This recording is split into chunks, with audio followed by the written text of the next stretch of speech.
But I have to, on community and regional economic planning and fiscal budgeting analysis for local governments and public service providers. So Gabe, it's all yours. We'll do questions at the end. Thank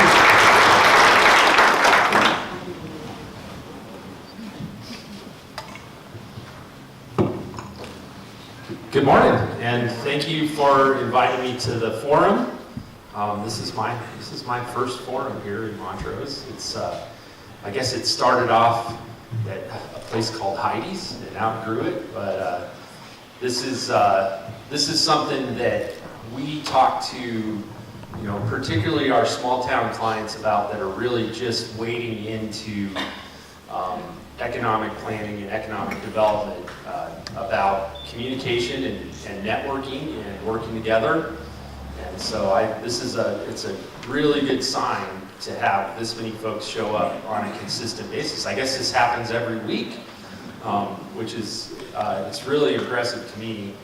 And as Pat was saying, RPI Consulting, it's a planning firm. Originally started as a fiscal impact analysis firm in 2001. We started our company in Carbondale and moved it to Durango, and that was during the 90s when the state was growing so fast that people were really starting to kind of panic. And so we realized that as we went out and did community meetings for the county, that people were really concerned about quality of life and how the pace of growth was going to affect their level of service for their basic community services and facilities.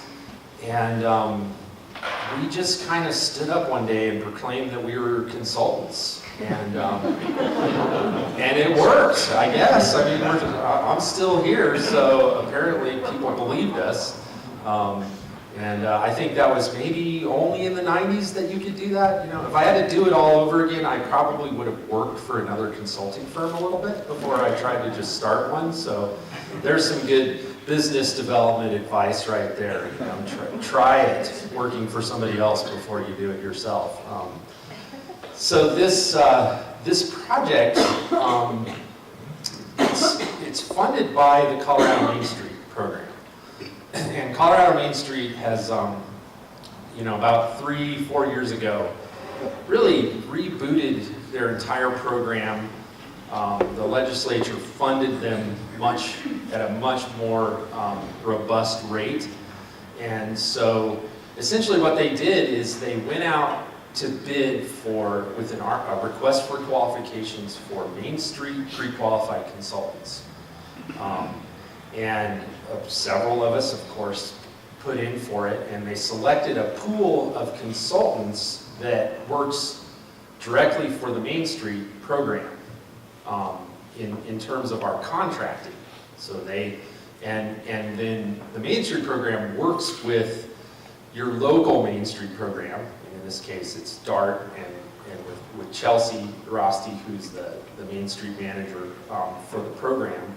And so this Montrose's program was chosen for this particular project. So, let's give a hand to Colorado Main Street for getting organized and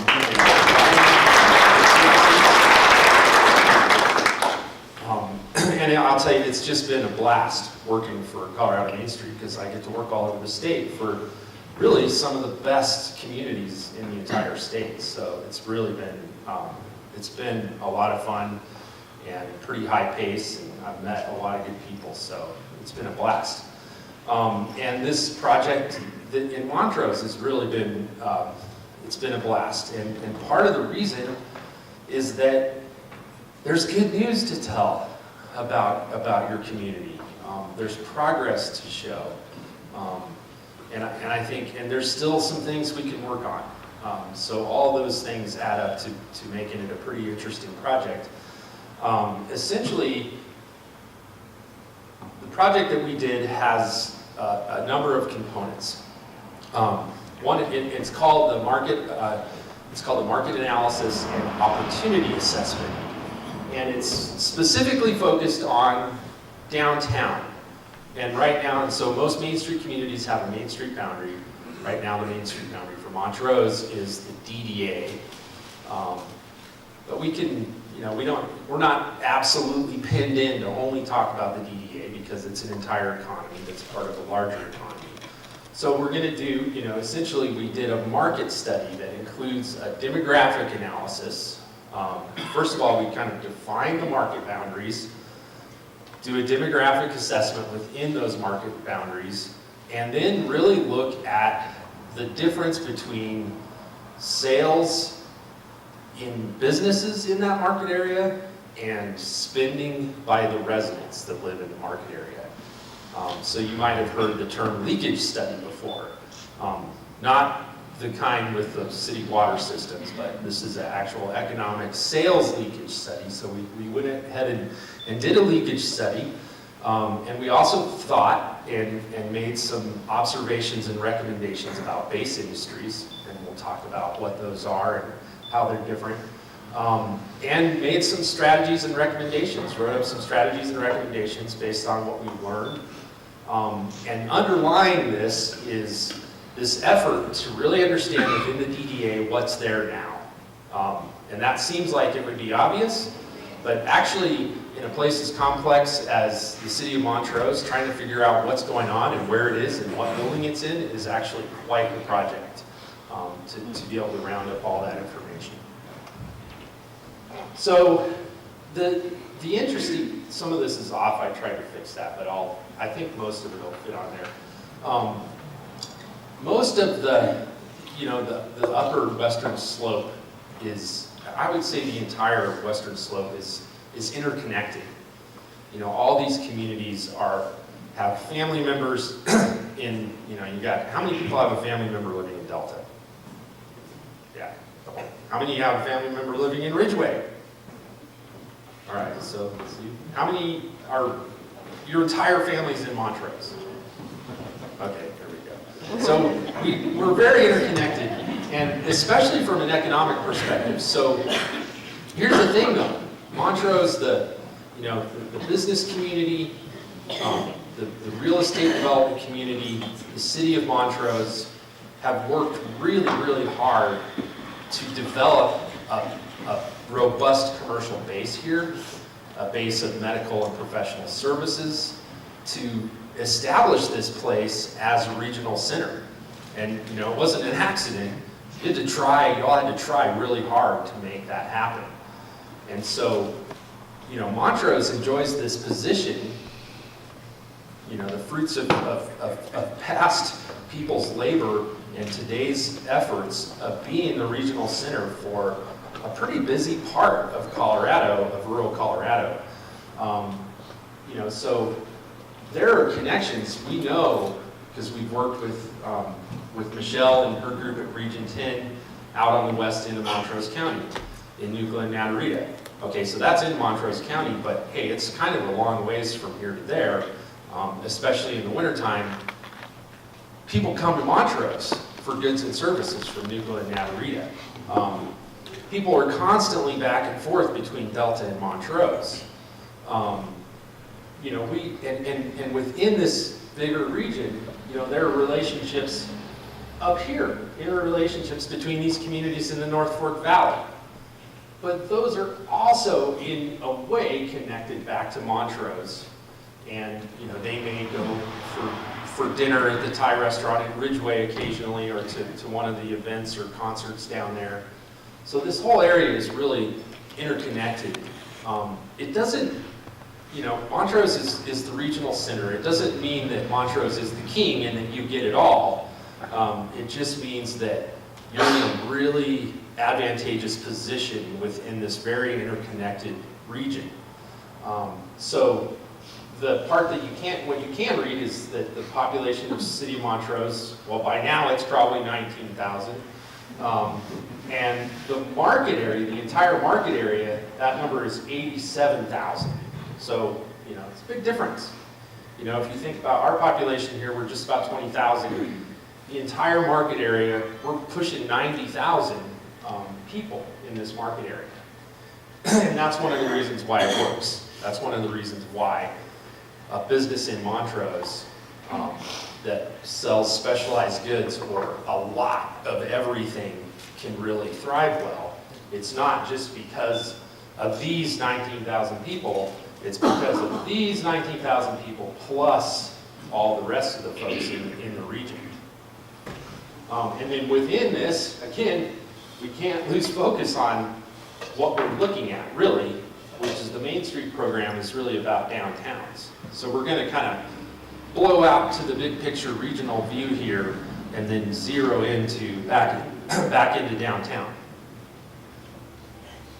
As a sort of case in point with regard to the interconnectedness, by the way, the Census Bureau has really improved their data over the years. When we first started using census data, it was pretty limited, and there was a lot of information that you could get, but you actually had to talk to somebody in Washington, D.C. in the census office, which was a horrible experience in general. And then you would pay like $300 to get the answer to this kind of thing. And now there's a tool called Census on the Map, which for all of you data geeks out there, I urge you to get on Census on the Map and check it out, because you can determine things like this, that within the city boundary, how many people are working, what's the array of the workforce in the city of Montrose. So the census tells us that about 5,600 people lived outside Montrose and worked inside Montrose, so they're commuting into the city on a daily basis. 3,600 people both lived and worked in Montrose, and an additional 3,000 plus people live in Montrose and work outside of Montrose. So that is this is one of the defining factors of a region to a large extent, is sort of on your day-to-day live-work routines, what's the boundary of that? So lots of driving around. I don't see that anytime soon. I mean, I think that this kind of pattern, I think it's gotten more this way than less this way over the course of my career, where there's more and more driving and more mobility. Part of it is probably the cars are just better than they used to be. I mean, when I was a kid, driving 12 miles in a snowstorm was epic. And now, it's not nearly as big of a deal. So with the incomes, we're getting into the demographics a little bit here. And these stats are for that entire market area. So, that market area, it's important from an interrelation standpoint, but it's now we're kind of shifting toward that market area that we identified is strategically this city's target market. Okay, there's customers from well beyond that. I bought a flatbed trailer here one time, and so there's people that purchase goods from a much larger area, but that market area that we're talking about is kind of the area of focus for, these are our customers, we need to think about it that way. So thinking about those customers' incomes, you have half of the households that make under $50,000 a year, which is not a lot of money anymore. I mean, at some point it probably was, but it's tough to make a living up here. And you have some, 17% of households have over $100,000. I think at $100,000 a year, you're starting to get into that crowd where when you wander through the grocery store, you don't worry so much about what the price is on the things. So you don't have a lot of that in your market area. So this kind of tells you that price points, and anybody that's in business already knows this, I'm sure, price points are critical in this market, because people, a lot of the folks are in income levels that require a budget to get through your life.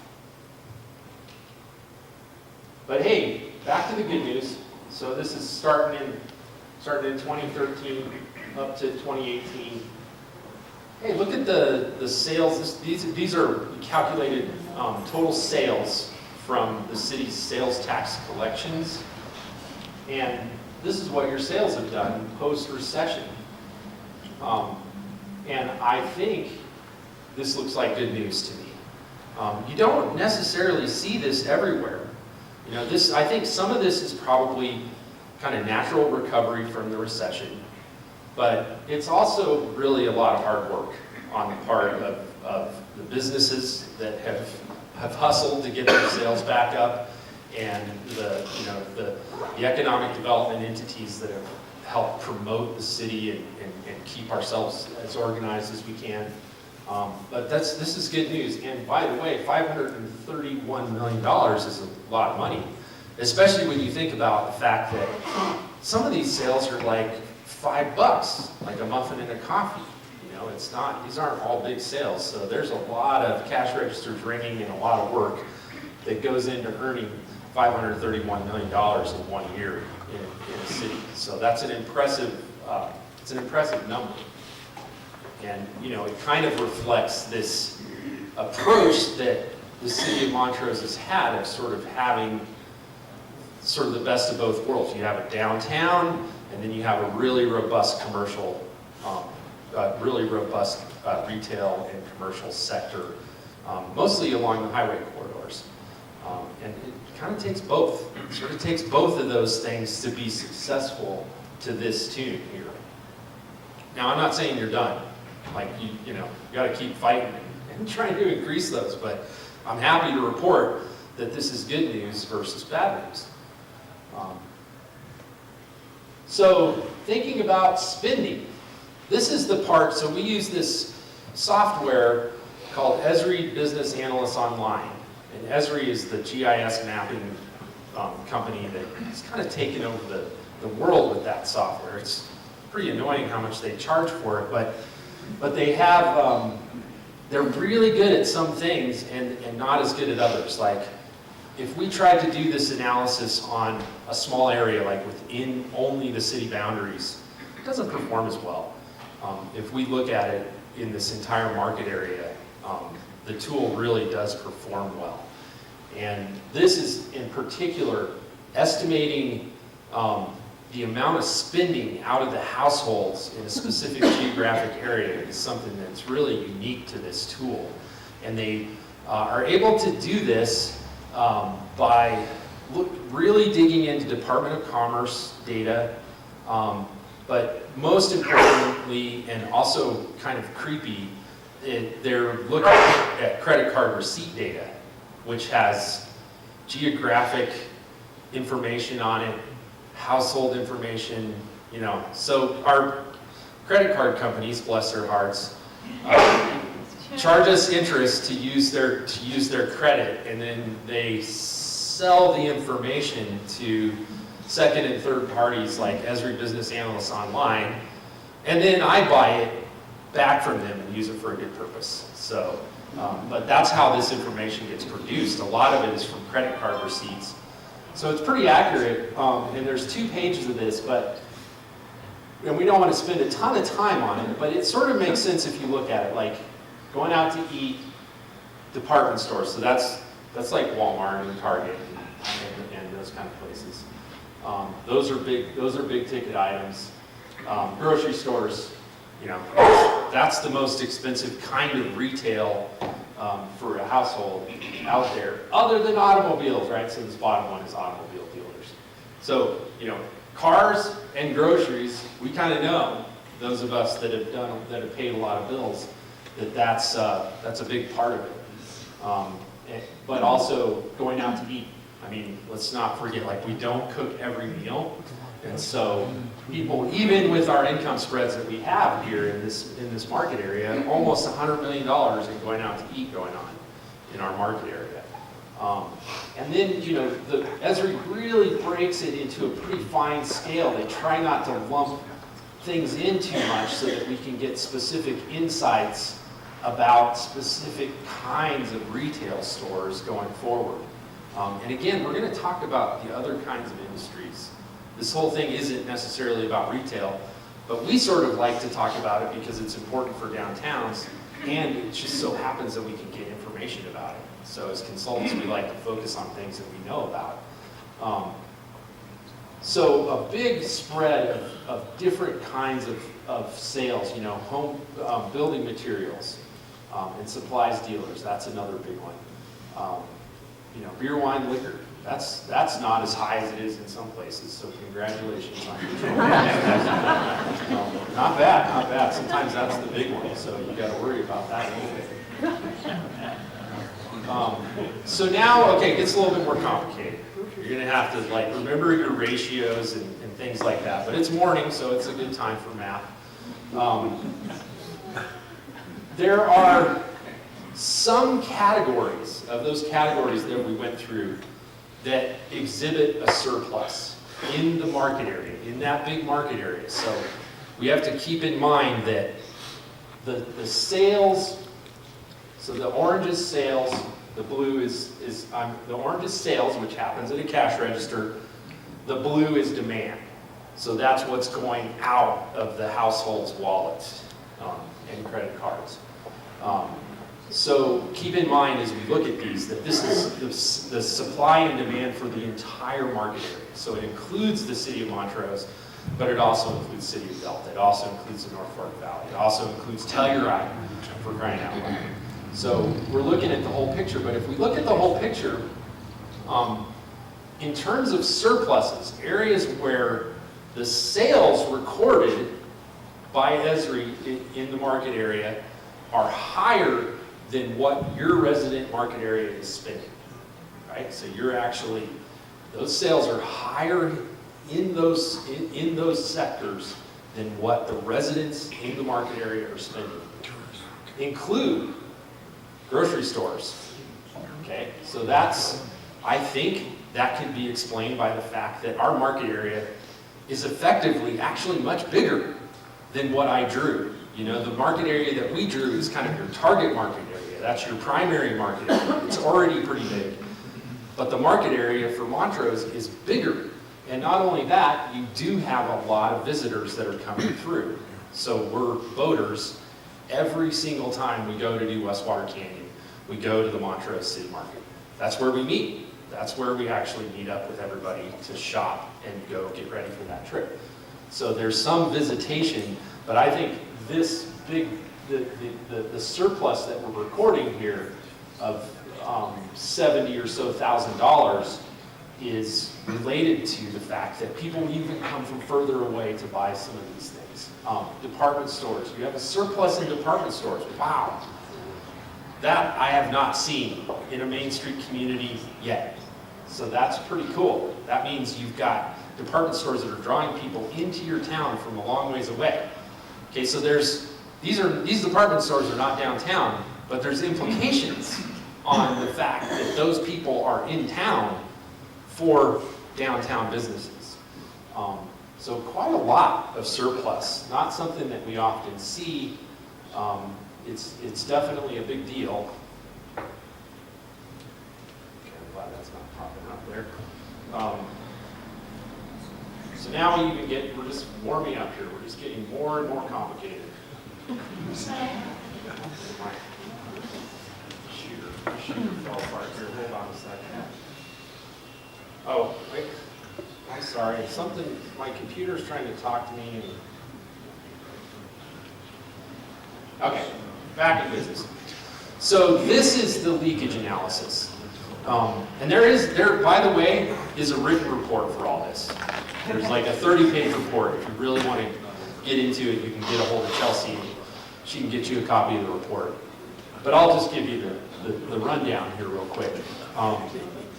Essentially, the blue line is the dollar amount of leakage by each sector. So leakage means that there's spending going on in these categories in your market area, from your market area residents, that is not being captured here. That spending is going somewhere else. So it's either going to Grand Junction. I mean, you have a major competitor not that far away in the retail sector. And then obviously online sales.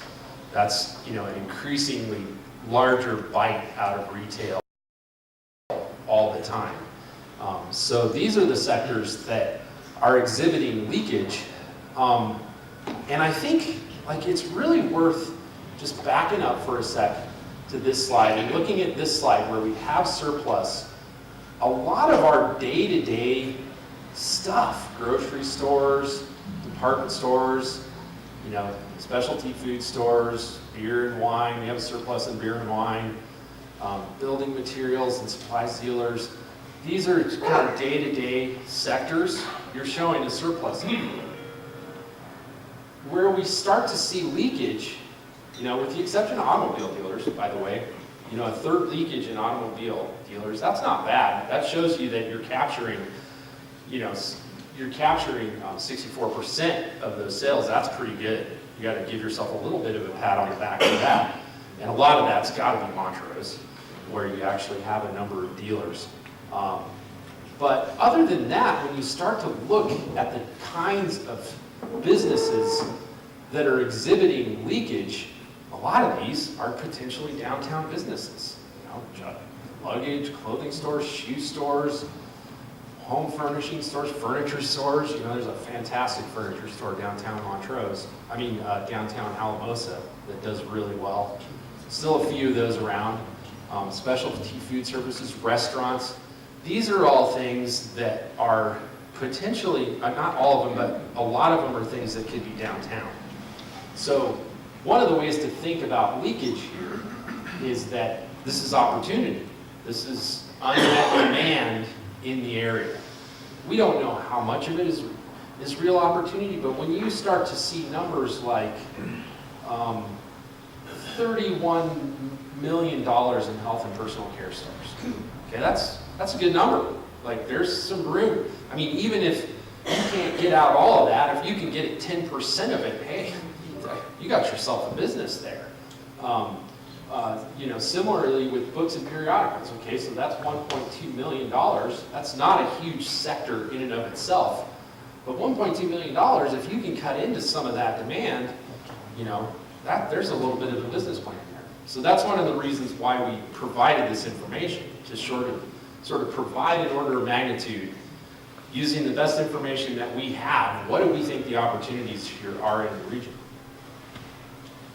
So when we add it all up, you know, gosh, you do pretty well in your market area. You know, you've got $262.2 million in leakage. So that's opportunity. That's unmet demand. That's demand that is being met elsewhere right now. Some of it you could maybe never get at. Some of those online sales, those might have, you know, that ship might have sailed and it's over. But some of them, you know, I mean, we're talking about $262 million. So within that, there are opportunities in those sectors, as we pointed out, but almost an equal amount of surplus. Does that make sense? Because those are in other sectors. Now, the surplus sectors that I showed earlier, there still might be, that doesn't mean that those are saturated necessarily. You know, grocery stores and department stores and those sorts of things. There's probably additional opportunity within that. But this leakage sort of tells us here's where the obvious opportunities are based on this analysis. Okay, told you I would focus in. Remember what we're doing here on downtown economic planning. Huge diversity of businesses in your DDA.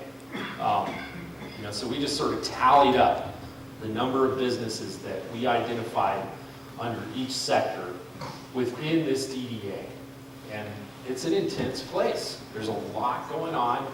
There's a lot of buildings where you walk in and there are things going on there that nobody even realized until one starts walking around and basically knocking on doors and harassing people and asking them questions. So this may have happened to you. It could have been possibly that one of my employees interrupted your day and asked you who you were and what your business name was and what you're up to, because we did an inventory of businesses and property within the DDA. And this is something that you probably don't necessarily want to look at, but just feel good that Chelsea and the city of Montrose have it. That the city actually knows what is in the DDA right now, both from the perspective of what businesses are operating, and it was all, you know, any business is a business that we could identify and find in operating in the DDA, anything, we recorded it and tallied it up and assigned a category to it.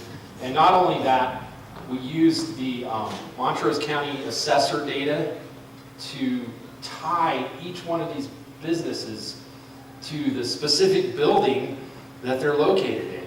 And by the way, Montrose County assessor, best in the state in terms of the way that, I mean, I don't know what, in terms of a consumer of assessor data, it's good, I'm telling you. Like, you just don't come across assessor data that's that well organized on a regular basis. So we were able to do a good job with this.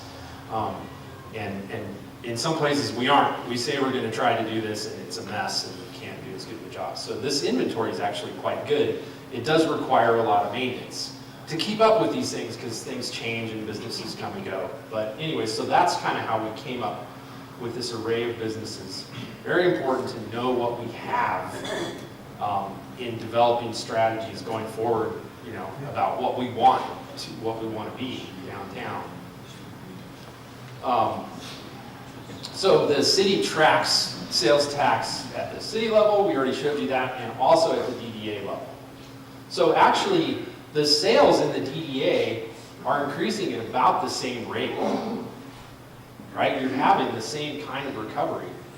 Thing is, it's, you know, the sales in the DDA are about 12.5% of the sales in the city overall. So, you know, that sometimes is lower and sometimes it's higher. You know, I'm thinking of Alamosa. I think Alamosa, that number is more like 8 or 9%. They have a smaller downtown, but rarely do we ever actually get to see the numbers for, you know, here's what the actual sales were in the DDA. Because of the way that City of Montrose has their finances organized, we were able to do that and actually come up with a solid number for how much sales are occurring in the DDA. So you've got $65 million in sales in the DDA in 2018. Pretty good, pretty darn good. But you know, this 12.5%, I think it's kind of worth thinking about. Is that good enough? So you know, I sort of think, yeah, gosh, we could do better with that, especially given the kinds of categories that we saw leakage in, right? So just this is the same data that we showed you before in tabular form, just showing you what the opportunities are in these sectors. And these are, you know, we sort of cherry picked out the sectors that could fit in the DDA, given the sort of land and building constraints that are down there. But you're seeing, I mean, you can see some of the numbers here.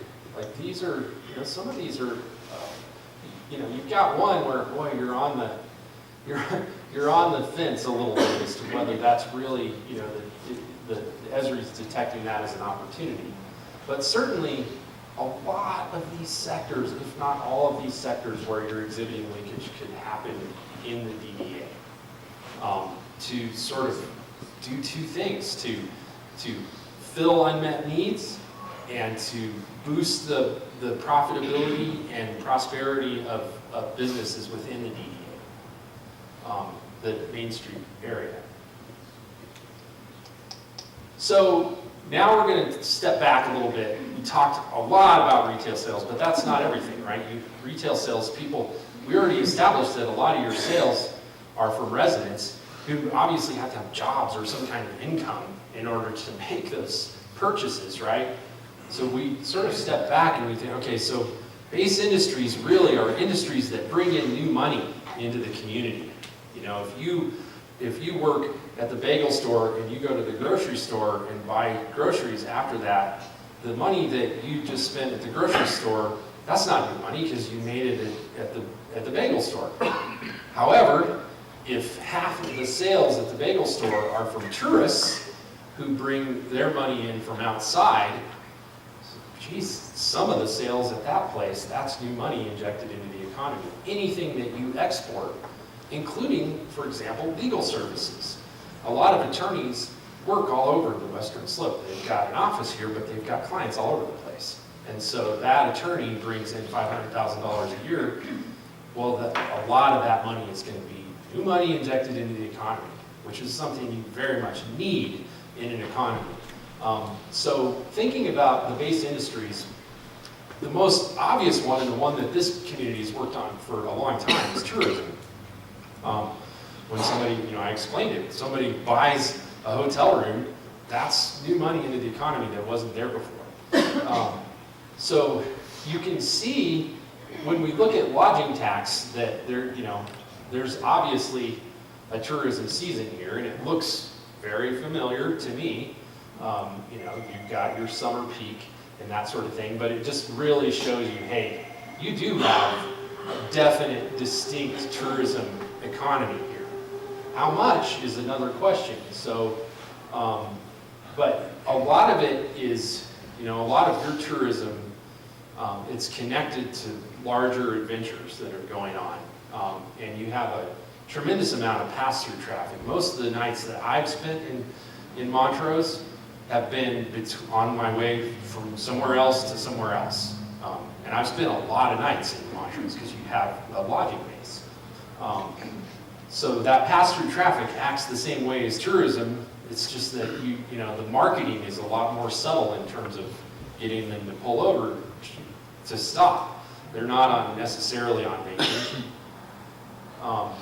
So when we actually look at the sales, right, we just looked at lodging tax collections, which have a distinct spike in the summertime. When we look at the retail sales, it shows you, that you can see that same spike, but it's just not as big of a spike, obviously, because it's not lodging. But it kind of shows you that, yeah, tourism is important, but the backbone of the whole deal is your regional residents, right? And you can tell because the biggest spike is for December. That's Christmas shopping, right? Or maybe it could be people finally paying their sales tax. I mean, none of this stuff is perfect, but so that could be some of it. But definitely a good chunk of that is Christmas shopping. So when you see the Christmas shopping and you see in overall sales, yeah, there's a spike. There's definitely tourism.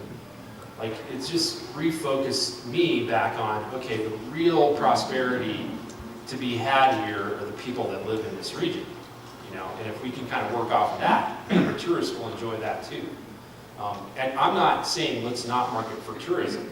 Let's totally do that. It's just that when we look at the reality of it, it's definitely a spike, but it's not like it looks in, say, Telluride or Durango. Those spikes are much bigger. And the pass-through traffic is significant.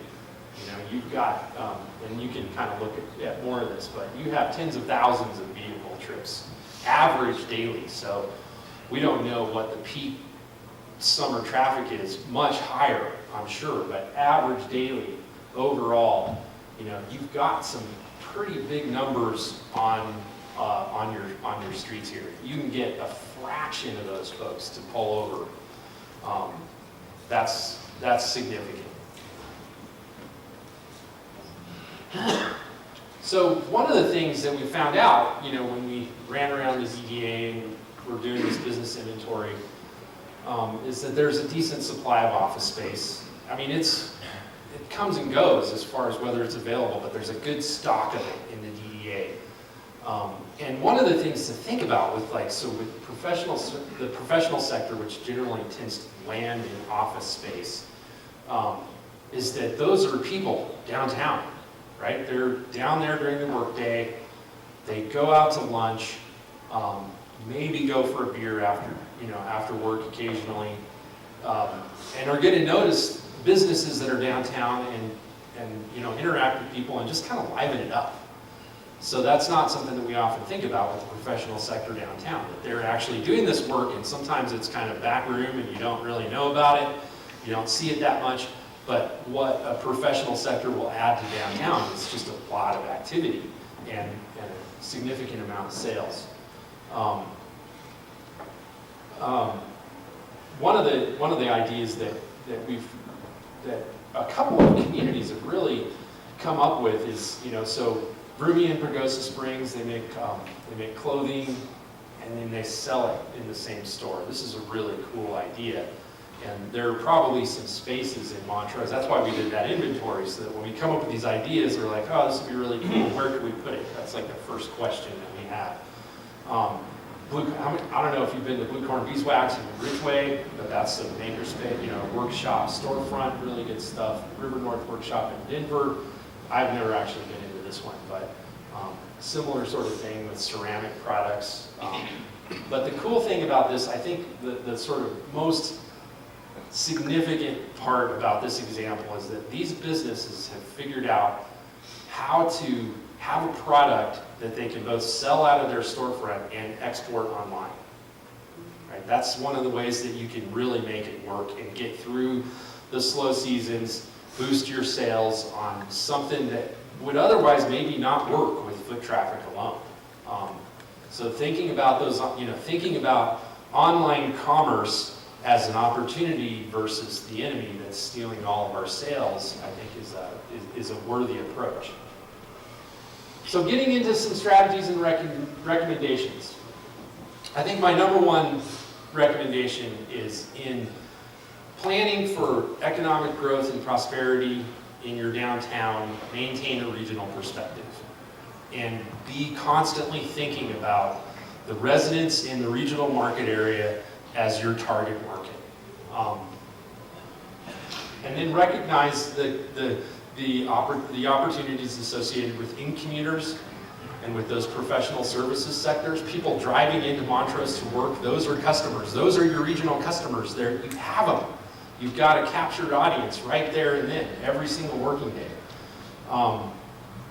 Working on connecting these opportunities to the real estate inventory that's available, because people make decisions based on what is available to them.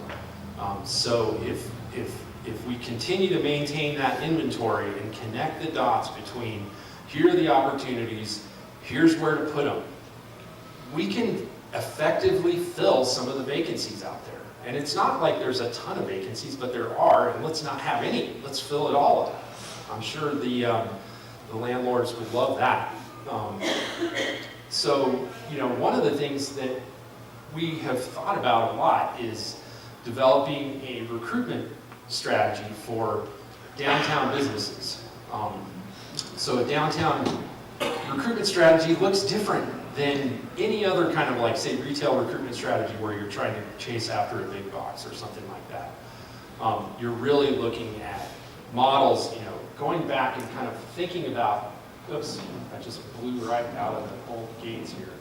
Thinking about these, if you're interested in this kind of a place, the first thing to do is to start talking to these folks and find out how they did it, and looking for firms that might be interested in doing this. It's sort of like a consistent search, but also being prepared with the pitch about why this would work downtown Montrose. Here's where you can put it.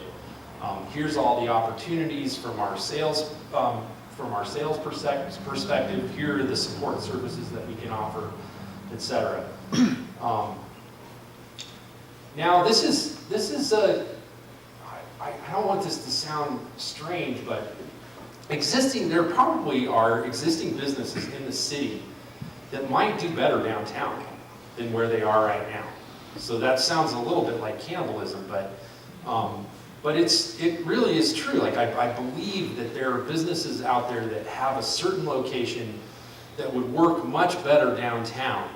And sometimes, all it takes is going into the business and saying, look, your business might really do well downtown, and here's a couple of options and some things for you to think about, and plant the seed and get folks thinking about relocating and sort of paving the path for how that might happen, to sort of balance out those, the sales. And we really do want, the more lively downtown is, the more that builds on itself. The busier it is, the more there's going on, the higher the sales, the longer the line in the coffee shop, the better the place is going to do. Encouraging professional services, we talked quite a bit about that. With this, the Western Slope in Montrose, there's real entrepreneurial spirit here. We think that that there's real potential to develop an entrepreneurial program and platform here where essentially the thing is set up to support people that have a business idea that aren't necessarily in business at that time. There are no platforms for this. And I know, like, for example, the city explored the idea of an incubator and this sort of thing over the past, but there are lower grade versions of that with mashups and different ways to get businesses networking. But it's a different kind of set of services that you would provide for entrepreneurs versus the kinds of things that you would do to support your existing businesses. These are people that have energy, they have ideas, they might need financing, they might need business plan training. They might need to go through a course, essentially an incubation course for a period of time where they've got assistance. Their Region 10 offers these kinds of services. An incubator that has a certain amount of focus on downtown, I think would be a great help. And then finally, I really think that the DDA, this is just my opinion, right, straight from me, and Iris, my helper that really helped with this project.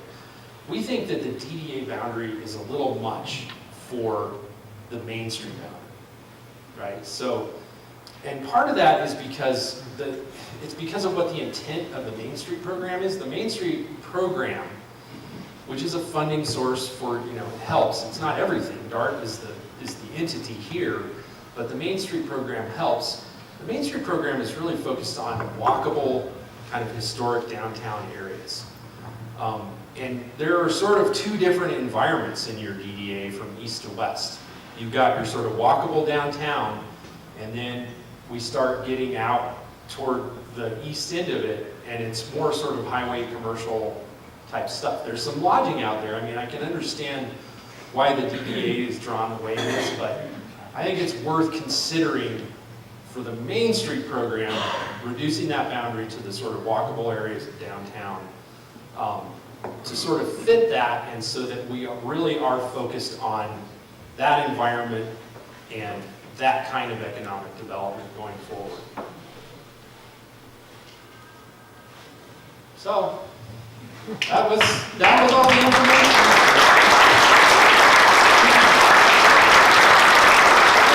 Does anybody have questions? Okay. I'll take the mic to him. I have a pretty loud voice. No, you have to. No, wait. It's the rule. Oh, it is? Yep, you can. Thank you. I was just curious if you studied leakage and surplus in the industries of medical and philanthropic dollars.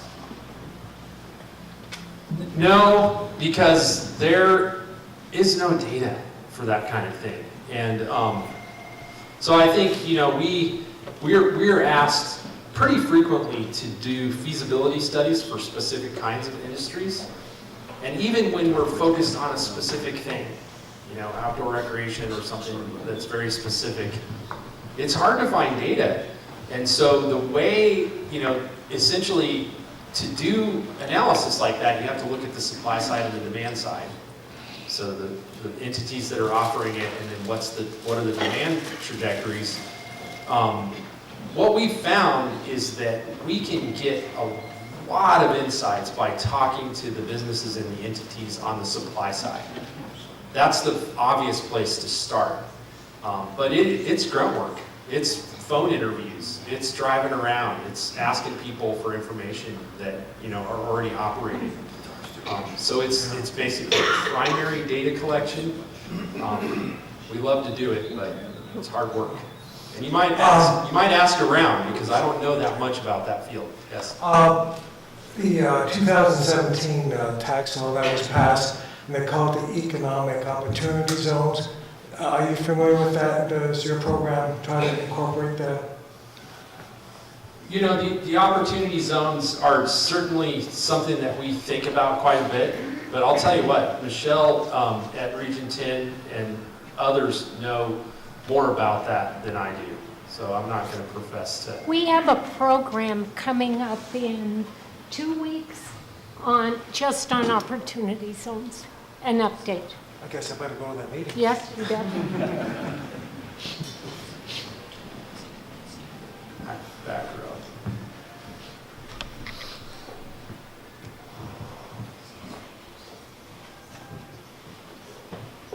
My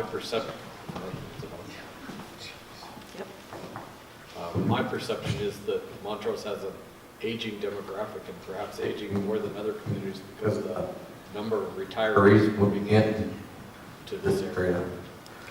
And that base is also going to skew to a lower income in the future. I caught part of it. It had to do with the aging population. I heard base industry though. Okay, try it again. Okay. My perception is we have an aging demographic because of the large number of retirees moving in.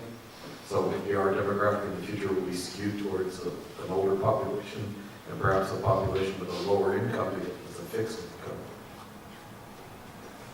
Yeah, I think that, I mean, one of the things that the Main Street, the National Main Street program thinks about, and they try to, I don't know how much success they have, but this is one thing that I think is a good idea, where they tell Main Street communities across America, you should pick a couple of themes, and they call them transformative strategies. They have some kind of jargon for it, but basically it's a theme for what your downtown is. And so I kind of think that, the sort of the active seniors downtown is a theme that could work, and so thinking about that demographic as an opportunity and a way to target specific businesses downtown, I think it's a good challenge. That's not one of them necessarily that National Main Street lists.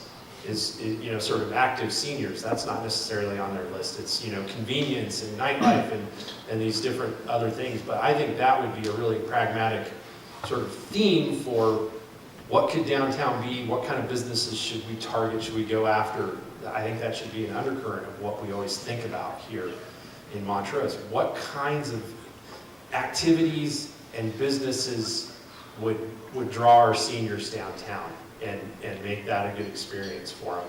If we can be successful with retirees and seniors in this community, you can be successful. I think it's a good opportunity. Well, thank you very much. What are we going to do next week? Here's one more question. Here's one more. There's another.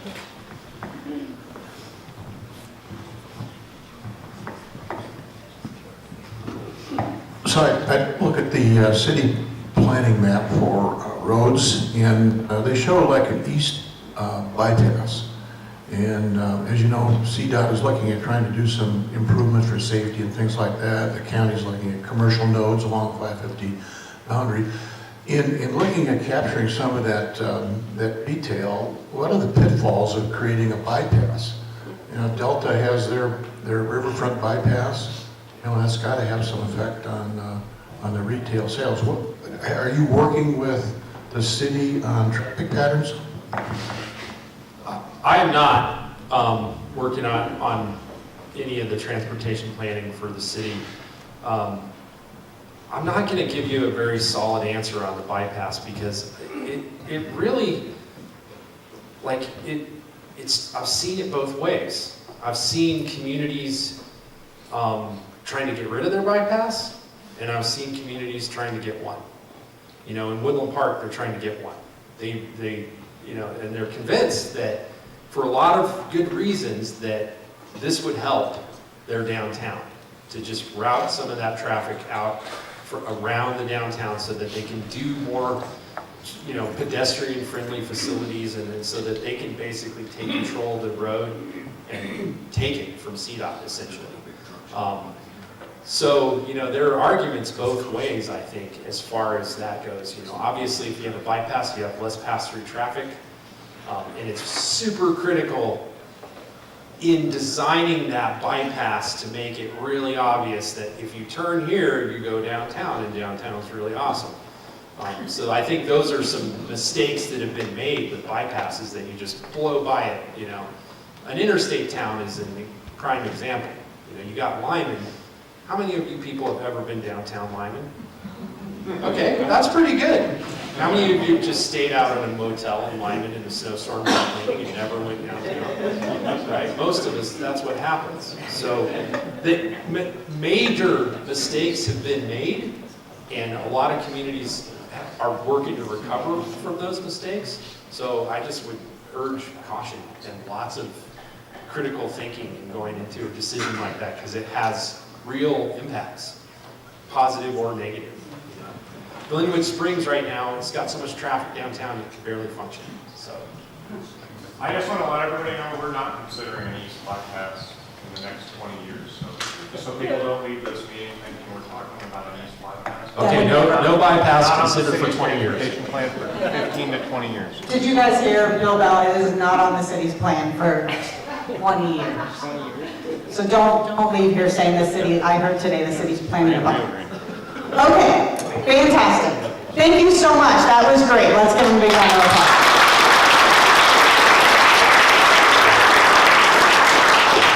So, after 2 weeks of talking about economic development and a lot of numbers, next week is all about the fun.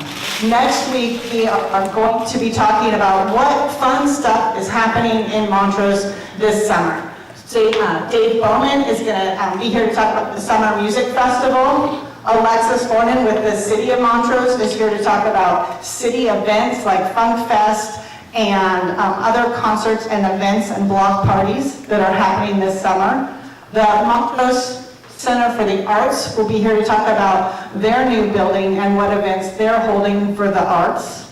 And anyone else, Kathy? And we hope the Fair Board. And we hope the Fair Board will be here to talk about the plans for the fair this summer. So next week, no math required, but maybe bring your calendars so you can plan out your summer activities around the things that are happening in the community. Barbara, you ought to also, based on this information, there are, I'm sure, people in attendance who would have benefited from this. Tell them how they can get it online. Sure. So thanks to the City of Montrose, these forum presentations are being recorded and put on the city's YouTube website. And recently I have been including a link at the bottom of the forum emails to that website. So if you know someone that isn't here that you want to share this with them, that's going to be the best way to find it. And it usually takes them about 24 hours to edit it, add titles, and put it up. So it isn't live streaming, and it won't be up in 20 minutes. But usually by the next day, that's available on the city's YouTube channel. Not the city's civic media, where you find city council meetings, but YouTube.